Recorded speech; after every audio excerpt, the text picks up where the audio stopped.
Hello everyone, অঙ্কনের রান্নাঘর চ্যানেলে আপনাদের সকলকে স্বাগত জানাই। আজ আমি যে রেসিপিটি আপনাদের সাথে শেয়ার করব সেটা হলো মিক্স ফ্রুট কেক।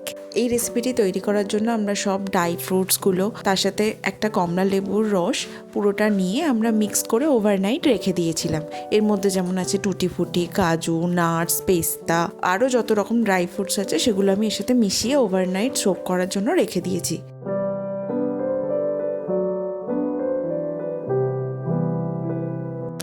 সব ফ্রুটসগুলো ভালো করে মিশিয়ে নেওয়ার পর আমরা নর্মাল টেম্পারেচারে রাখা দুধটা এরপর দিয়ে নিচ্ছি। এরপর আমরা দুধটার মধ্যে কিছুটা পরিমাণ সাদা তেল অ্যাড করে নিচ্ছি। এরপর আমরা দুধটার মধ্যে কিছুটা পরিমাণ ভ্যানিলা এসেন্স মিশিয়ে নিচ্ছি। এরপর আমি এর সাথে কিছুটা পরিমাণ ময়দা মিশিয়ে নিচ্ছি, 4-5 চামচ মতো। এরপর আমি অ্যাড করে নিচ্ছি কিছুটা পরিমাণ গুঁড়ো দুধ। এরপর আমি কিছুটা পরিমাণ দারুচিনি আর কিছুটা পরিমাণ এলাচ নিয়ে নিচ্ছি, নিয়ে সেটা ভালো করে গুঁড়ো করে নিচ্ছি। গুঁড়ো করে নেওয়ার পর সেটা অ্যাড করে নিচ্ছি। এরপর আমাদের লাগছে কিছুটা পরিমাণ মতো নুন। এরপর আমরা সব মিশ্রণগুলো দেওয়া হয়ে যাওয়ার পর ভালো করে ফেটিয়ে নিচ্ছি 10 মিনিট ধরে।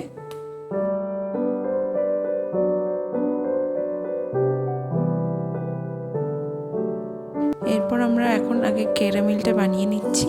তার জন্য আমরা একটা পরিষ্কার প্যান নিয়ে নিয়েছি, তার মধ্যে কিছুটা পরিমাণ চিনি নিয়ে নিচ্ছি, নিয়ে সেটা একটা চামচের সহযোগে নাড়াচাড়া করে নেব। দেখবে আস্তে আস্তে খয়েরি কালারের ক্যারামেলটা আস্তে আস্তে বেরিয়ে আসবে। যখন দেখবে একটু শক্ত শক্ত হয়ে যাচ্ছে, বসে যাচ্ছে কড়াইয়ের সাথে, তখন কি করবে, কিছুটা পরিমাণ জল দিয়ে নেবে। তারপর দেখবে এই এত সুন্দর কালারটা চলে এসছে।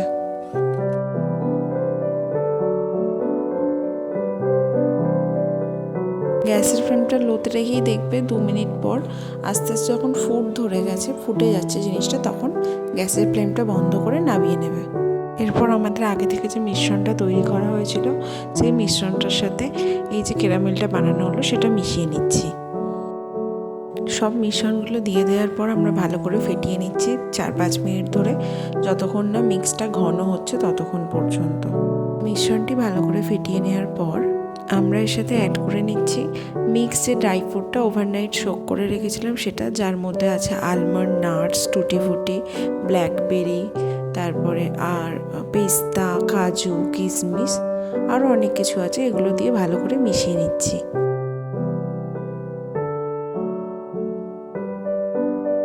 পর আমরা অ্যাড করে নিচ্ছি একটা ডিম। যারা এগলেস বানাতে চাও তারা ডিমটা স্কিপ করে যাবে, কোনো সমস্যা হবে না।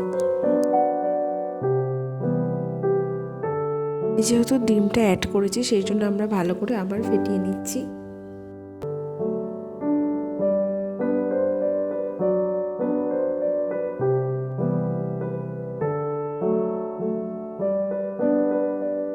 এরপর আমি অ্যাড করে নিচ্ছি বেকিং সোডা। আমি এখানে হাফ চামচ করে দুবার ধরে বেকিং সোডা নিয়েছি, কিন্তু তোমরা যদি বড় চামচ দিয়ে বেকিং সোডা নাও তাহলে 1 চামচ নিলেই যথেষ্ট। এরপর আমরা আবার মিশিয়ে নিচ্ছি ভালো করে বেকিং সোডাটা। এরপর আমি অ্যাড করে নিচ্ছি কিছুটা পরিমাণ ভিনিগারটা দিয়ে দেওয়ার পর আমরা আরেকবার ভালো করে মিশিয়ে নিচ্ছি।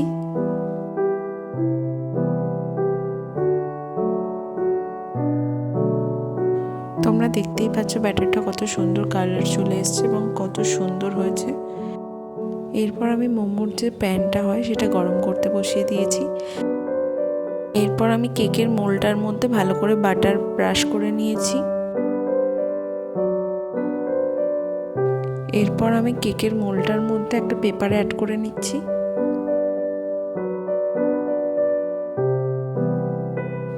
এরপর আমরা যে ব্যাটারটা এতক্ষণ ধরে তৈরি করে নিলাম সেই ব্যাটারটা অ্যাড করে নিচ্ছি।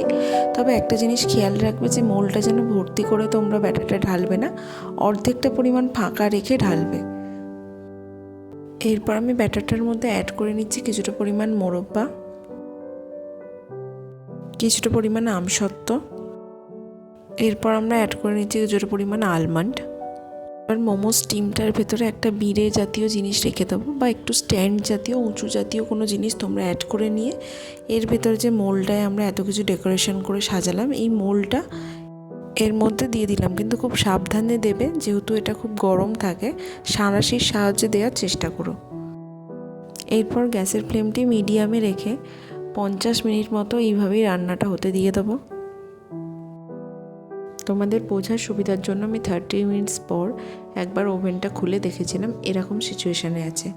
এরপর আমরা ঠিক 50 মিনিটস পর আবার ওভেনটা ওপেন করে দেখছি, কেকটা 90% বেক হয়ে গেছে। এরপর আমরা কেকটা ডেকোরেশন করার জন্য কিছুটা পরিমাণ মিজরি, আমসত্ত্ব, ড্রাই ফ্রুটস, টুটি ফুটি, তারপর আখরোট, পেস্তা, এগুলো সব এক জায়গায় নিয়ে রেখেছিলাম যাতে আমাদের সাজাতে সুবিধা হয়। এরপর আমরা হালকা হাতের সাহায্যে একটা একটা করে টুটি ফুটি, আখরোট, বাদাম যা আছে সেগুলো সুন্দর করে সাজিয়ে নিচ্ছি।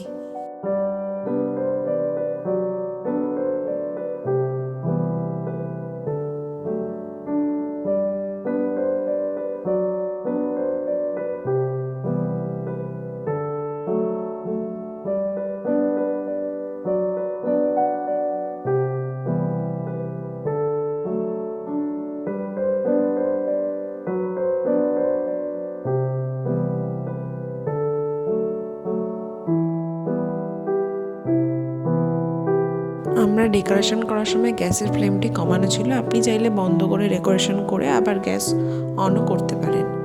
আচ্ছা, এরপর আমরা আবার গ্যাসের ফ্লেমটা মিডিয়ামে করে কিছুক্ষণ চাপা করায় আবার 20 মিনিট মতো এটা ব্রেক হওয়ার জন্য ছেড়ে দেব।